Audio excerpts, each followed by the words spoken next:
Et est-ce que tu veux découvrir ou redécouvrir à quel point Dieu est grand? Eh bien, tu es au bon endroit dans le défi lecture de la Bible, de l'aurore au crépuscule. Aujourd'hui, on va lire la grandeur de Dieu dans le livre d'Ésaïe. Donc, franchement, reste jusqu'à la fin. En plus, je pense qu'aujourd'hui, on va lire mon verset préféré dans toute la Bible, qui est dans Ésaïe 41, verset 10. Donc, reste jusqu'à la fin. Merci Seigneur, vraiment, parce que tu es grand, Seigneur, tu es majestueux. On n'imagine même pas ta puissance. On ne peut pas imaginer à quel point tu es grand. Et vraiment, je te remercie, Seigneur, pour ta parole. Merci parce que tu nous parles, que tu nous aimes, Seigneur. Et merci encore, Seigneur, parce que tu vas nous aider à comprendre le passage du jour. Bénis tous ceux qui sont avec moi dans ce défi. Au nom de Jésus, Amen. Ésaïe 40, verset 12. Qui a mesuré l'océan dans le creux de sa main? Qui a toisé le ciel avec la largeur de sa main? Qui a tassé dans un boisseau la poussière du sol? Qui a bien pu peser les montagnes sur la bascule et les coteaux sur la balance? Qui donc a mesuré l'esprit de l'Éternel? Qui a été son conseiller et qui son instructeur? De qui Dieu a-t-il pris conseil pour se faire éclairer? Qui lui a enseigné la bonne voie? Qui lui a transmis le savoir et lui a fait connaître le chemin de l'intelligence? Voici, les nations sont pour lui comme la goutte d'eau tombant d'un seau ou comme un grain de sable sur le plateau de la balance. Voici les îles et les régions côtières, il les soulève comme de la poussière. Les cèdres du Liban ne suffiraient pas à nourrir le feu de son autel. Tous les animaux qui y vivent ne seraient pas assez nombreux pour l'Holocauste. Toutes les nations à ses yeux sont comme rien. Elles ont pour lui la valeur du néant et du vide. À qui comparez-vous Dieu? Et comment le représentez-vous? Une idole moulée, un artisan la fond. L'orfèvre la recouvre d'un fin plaquage d'or. Et pour l'orner, il coule des chaînettes d'argent. Celui qui est trop pauvre pour une telle offrande choisit un bois qui ne pourrisse pas. Puis il s'en va chercher un artisan habile pour faire une statue qui ne vacille pas. Ne le savez-vous pas? Ne l'avez-vous pas entendu? Cela ne vous a-t-il pas été déclaré dès le commencement? N'avez-vous pas compris la fondation du monde? Or, pour celui qui siège sur son trône au-dessus du cercle de la terre, ses habitants sont pareils à des sauterelles. Il a tendu le ciel comme une toile. Il l'a déployé comme une tente pour l'habiter.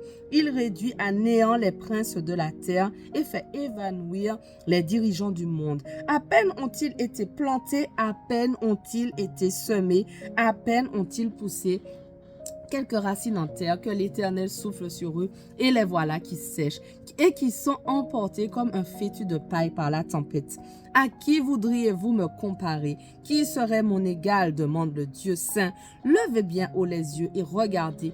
Qui a créé ces astres? C'est celui qui fait marcher leur armée en bon ordre, qui les convoque tous, les nommant par leur nom, et grâce à sa puissance et à sa surforce, pas un ne fait défaut. Pourquoi donc, ô Jacob, parlerais-tu ainsi? Et pourquoi dirais-tu, ô Israël, mon sort échappe à l'Éternel et mon Dieu ne fait rien pour défendre mon droit? Ne le sais-tu donc pas et n'as-tu pas appris que l'Éternel est Dieu de toute éternité? C'est lui qui a créé les confins de la terre. Il ne se lasse pas, il ne s'épuise pas et son intelligence ne peut être sondée. Il donne de la force à qui est lasse et il augmente la vigueur de celui qui est fatigué. Les jeunes gens se lassent et ils s'épuisent et même de robustes gaillards tombent. Mais ceux qui comptent sur l'Éternel renouvellent leur force. Ils prennent leur envol comme de jeunes aigles. Sans se lasser, ils courent, ils marchent en avant et ne s'épuisent pas. Wow! Ésaïe 41. Tenez-vous en silence devant moi, vous les îles et les régions côtières, que les peuples lointains raniment leur courage, qu'ils approchent, qu'ils parlent. Oui, allons ensemble en justice. Qui a fait lever de l'Orient celui que la justice entraîne sur ses pas?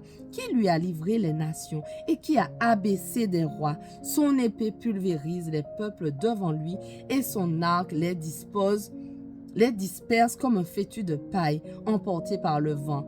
Il les poursuit et va plus loin indemne par un chemin que son pied n'avait pas foulé auparavant. Qui accomplit cela? Qui le fait arriver? Qui appelle à la vie les générations d'hommes? Dès le commencement, moi l'Éternel, moi qui suis le premier et qui suis avec les derniers, oui, c'est bien moi. Les habitants des îles et des régions côtières ont vu ce que j'ai fait et sont saisis de crainte. Ceux qui ont pour demeure les confins de la terre se sont mis à trembler. Ils approchent, ils viennent, ils cèdent mutuellement. Chacun dit à son frère, courage. Le fondeur de l'idole encourage l'orfèvre. Le polisseur soutient celui qui bat l'enclume.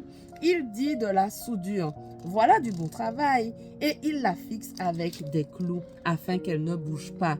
Quant à toi, Israël, mon serviteur, Jacob que j'ai choisi, et descendance d'Abraham qui était mon ami, toi que je suis allé chercher aux confins de la terre et que j'ai appelé de ses extrémités, toi à qui j'avais dit, tu es mon serviteur, je t'ai choisi et non pas rejeté. Et voici mon verset préféré. Ne crains pas car je suis avec toi. Ne promène pas des regards inquiets car je suis ton Dieu. Je te fortifie, je viens à ton secours. Je te soutiens de ma droite triomphante. Tous ceux qui sont irrités contre toi sombreront dans la honte et dans le déshonneur. Tes adversaires seront réduits à rien. Ils périront. Tu auras beau chercher, tu ne trouveras plus ceux qui te querellaient, qui te faisaient la guerre. Ils seront tous anéantis, réduits à rien, car c'est moi l'Éternel qui suis ton Dieu. Je saisis ta main droite, je te dis, sois sans crainte, je suis là pour t'aider.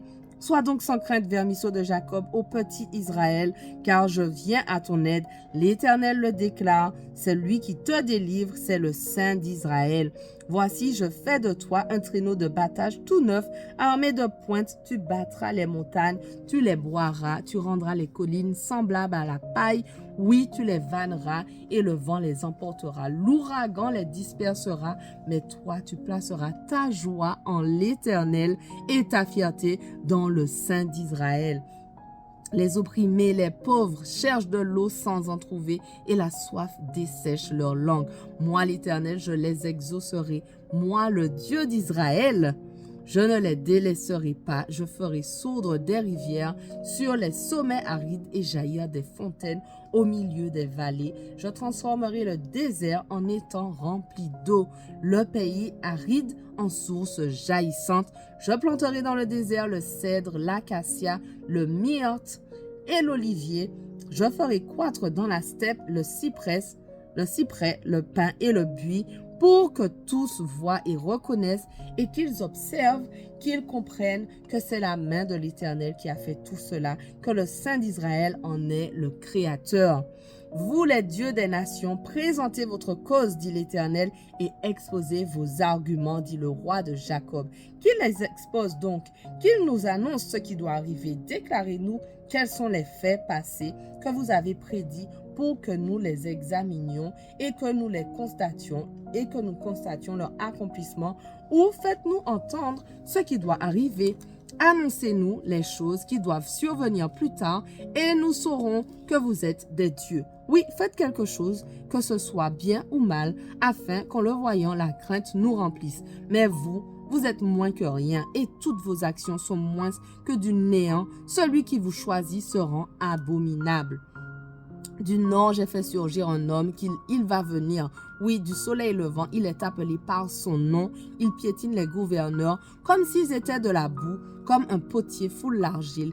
Qui a prédit cela dès le commencement pour que nous le sachions? Qui donc l'a annoncé depuis les temps anciens afin que nous disions c'est juste? Non, personne ne l'a prédit, personne n'a rien annoncé et personne n'a entendu des paroles venant de vous. Mais moi, j'ai été le premier qui ait dit à Sion, les voici, j'ai donné à Jérusalem un messager porteur de la bonne nouvelle. Alors que parmi ces dieux-là, j'ai eu beau regarder, je n'ai trouvé personne, pas un seul conseiller. Si je les interroge, ils ne répondent pas. Eux tous, ils ne sont rien, leurs œuvres sont néants et leur statut de fonte du vent du vide.